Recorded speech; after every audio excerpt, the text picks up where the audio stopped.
Hi there, I'm Karen Carter.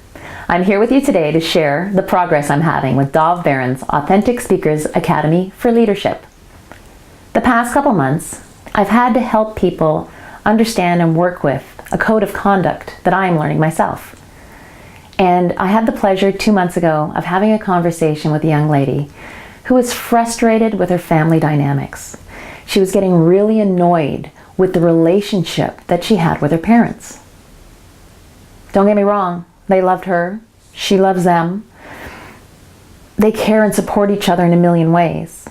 But she was getting really frustrated with the way they were communicating.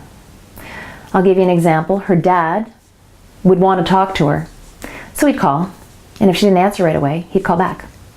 And he'd call again, and he'd call again, and he'd call, and he'd call, and he'd call, and he'd call, and he'd call.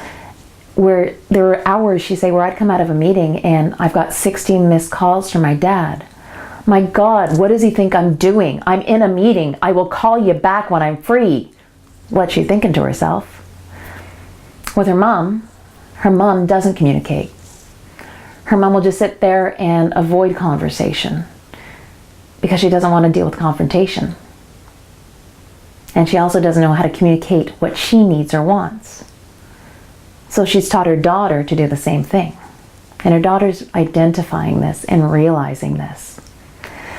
So what's come up from her choosing to work with the code of communication, which is you're responsible for the communications you give and the communications you receive. She's trying to incorporate that into her day-to-day life with her parents. How that's looking, an example I'll give you she shared with me was that last week she was in a fight with her father.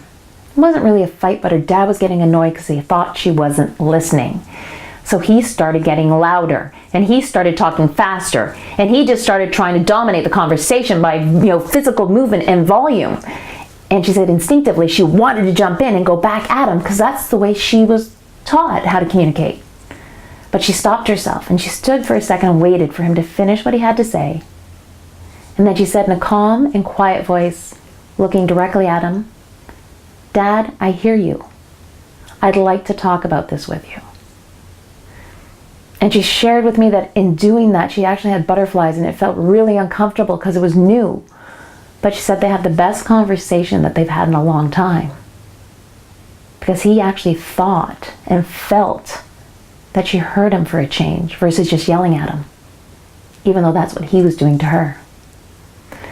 So where in your life could you actually use that? Figure out how to communicate a little better. Again, I'm Karen Carter. Thank you for listening.